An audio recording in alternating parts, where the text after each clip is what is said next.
This is Maarte. Not quite a podcast, more like voice memos you weren't supposed to hear. Is this a mic check?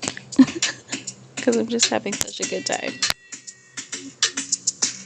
I go on and on, can't understand how I last so long.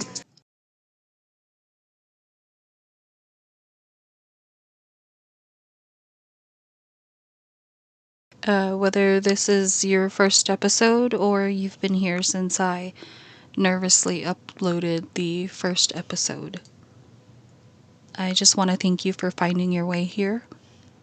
I've been thinking of how to end this. And by end this, I mean end season 1. Not because I'm ending the podcast, but because I'm not the same person who I was when this started. When I created This Is Maarte, I had no idea where it was going. I just knew that I had things to say and there just was nowhere for them to land. Even though I have journals on top of journals, just years of writing, I have voice notes in my phone for those thoughts where I am not in a place to write them down, so I just need to get them out of my brain before they just take up residence. And, I even have notes in my phone that I've written in the middle of the night where I'm like, oh, I need to write this down so that way tomorrow I remember to finish the thought. I had so many thoughts, so many feelings, so many questions, and nowhere for them to land. And while I wasn't looking for an audience, I wasn't trying to become a podcaster, I wasn't trying to build a brand. I was just trying to build a place. A place where I could set everything down just for a little while, and maybe if I was lucky, someone else would sit beside me and realize that they didn't have to carry it also. That's why I call them love notes, because love isn't romantic. Sometimes it's a conversation you never get to have. Sometimes it's something you wish you'd said. Sometimes it's grief. Sometimes it's hope. Sometimes it's anger. Sometimes it's forgiveness. Sometimes it's simply telling the truth after spending years pretending you were okay. If it came from a place that loved deeply, it belongs here. That's all this podcast has ever wanted to be. A place to leave the things that have become too heavy to carry by yourself. A place just to rest for a little while. A place to remember that being human was never something you were supposed to do alone. Looking back now, I realize I wasn't just recording episodes, I was leaving breadcrumbs. Every conversation, every story, every moment of grief, every laugh, every uncomfortable question, they were all quietly leading me back to myself. I just didn't know it yet. And maybe that's what season 1 has really been. Not a story about heartbreak, not a story about healing, not even a story about finding myself. It's been a story about finally paying attention. Paying attention to the life I was already living, to the people who never stopped loving me, to the stories my family carried long before I was born, to the parts of myself that had been patiently waiting for me to notice them. I used to think healing meant becoming someone new, and I don't anymore. I think healing is remembering who you've been underneath everything that happened to you, and I think that's where season 1 leaves us. Not at the end of a story, but at the beginning of one. So, welcome. There's something I want to be honest about. Earlier this week, I made a phone call. I sat there and I looked at my phone for like a split second, and then all of a sudden I felt bold. And before I knew it, I hit the button. Not because I thought I would change anything, and not because I'd actually suddenly find the perfect words. I made the call because I realized something about myself. When I care about someone, I check on them. That's just who I am in perpetuity. So I left a message. I wish them well, and I acknowledged that I might never hear back from them ever again. And I hung up. I never got a response, and for the first time in a long time, I felt peaceful because I realized something.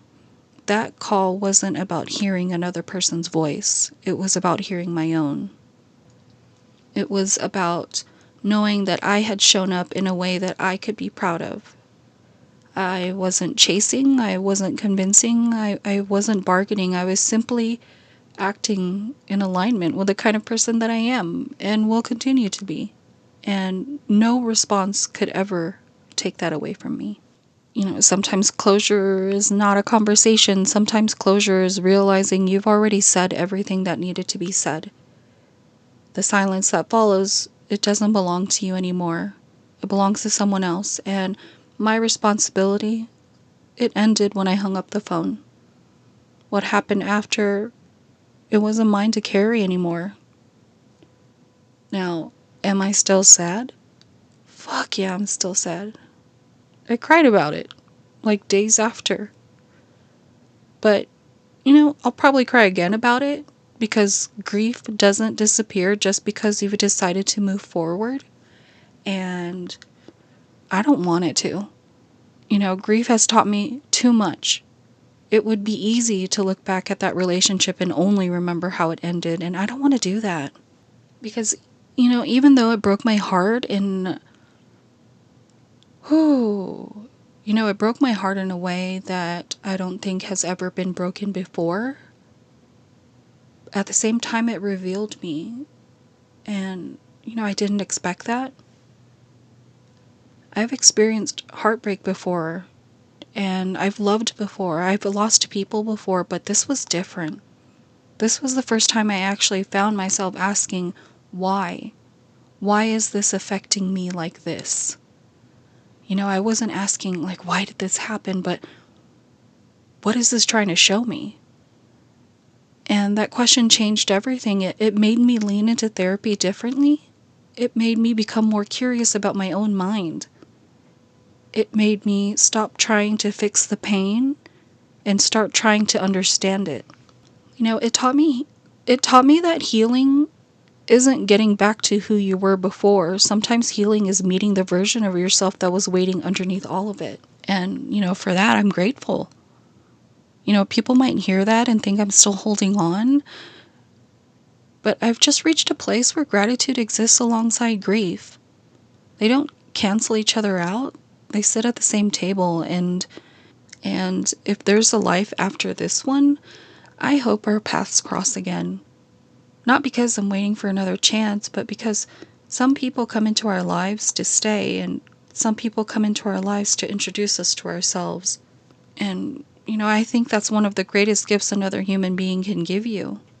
To unknowingly hand you back to yourself. And if that's why our paths crossed, then I'll always be grateful. I'll always be grateful that they did. But something else happened that I almost missed. For a while, one absence became louder than every presence. I became so focused on the love that had changed that I stopped noticing the love that never did. And one day I looked around and realized how unbelievably lucky I am.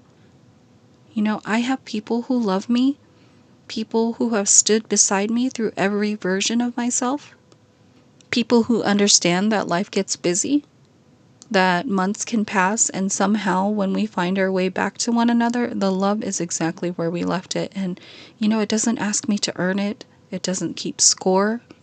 It doesn't punish distance. It's simply there. Steady, constant, and safe. For a little while, I lost sight of that, but not because the love disappeared, but because my grief became so much louder than everything else. And I don't want to live like that anymore, because one relationship changing doesn't mean that love has left your life. Those are two very different things, and I think that's what I'm taking with me into season 2. Not waiting, not the wondering, not the need for answers. I'm taking the curiosity. I'm taking the gratitude. I'm taking the lessons. And most importantly, I'm taking the love. Because at the end of the day, those are the things that were there before the heartbreak. There are the things that stayed during it, and there are the things that will still be here long after it. So, before I close out this season, there's one more thing I need to say. I think I started this podcast believing I was building something for other people. A place where maybe someone else would feel a little less alone. But what I never expected was how much all of you would change me in return. Every message, every anonymous love note, every person who took a chance on telling a complete stranger something they'd never said out loud before. Every story that trusted me enough to let me hold it for just a little while, you changed me. You reminded me that none of us are nearly as alone as we think we are. And that's become one of the greatest gifts of my life. So, thank you to every person who has listened, to the people I've known for years, and especially to the strangers. The people who took time out of their day to send me a message.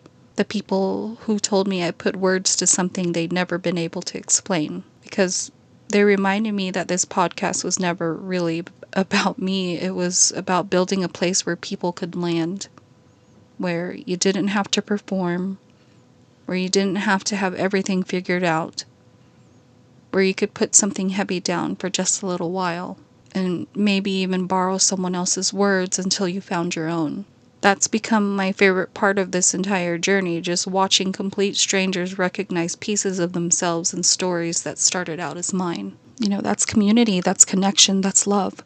And that's exactly what I hoped this would become.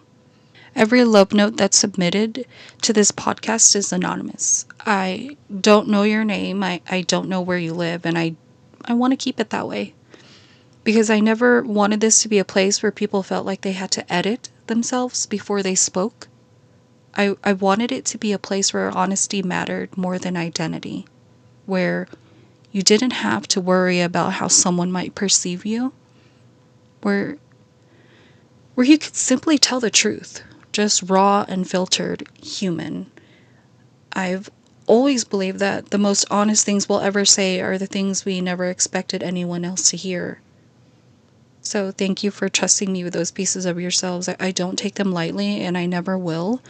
Season 1 asked questions about grief, about love, about identity, mental health, about becoming, and Season 2 has a different mission. I don't want to teach anyone how to be Filipino, but I don't want to pretend to have all the answers. I want us to become more curious about what we've inherited, the stories our family carried before we were even born, the beliefs we never realized we inherited, the friendships that shaped us, the people who became family, the ways we learned to love, the ways we've learned to survive, the ways we learned to stay quiet, and the ways we're learning to finally speak. If we become curious enough, we'll all understand ourselves a little better. My story isn't the destination, it's the doorway, and I'm ready to invite more people through it. If Season 1 was about finding my voice, then Season 2 is about using it. This podcast started because I had nowhere to put my thoughts. Now they live somewhere else too. In your headphones, through the speakers in your car, playing quietly while you wash dishes or fold laundry. Maybe sitting in your driveway for a few extra minutes before you walk inside your home. I don't know where you listen from. I don't know what your life looks like. I don't know what you were carrying when you pressed play, but somehow for a few minutes at a time, we keep finding each other anyway. And I think that's kind of beautiful. So here's my final love note for Season 1. Tell the truth. Even when your voice shakes, even when you're still figuring out what the truth actually is. Because somewhere out there is another person carrying the exact thing you're afraid to say out loud. Maybe your honesty becomes the permission slip they needed. Maybe that's how community starts. One person deciding to stop pretending they're fine. One person deciding to speak. One person deciding to leave a love note behind and trust that somebody else might find it. So if you've been carrying something, a memory, a question, a grief, a dream, a place, a piece of yourself you haven't known what to do with, leave your love note here. There will always be a place for it. Until next season, leave your love note. I'll save you a place to put it.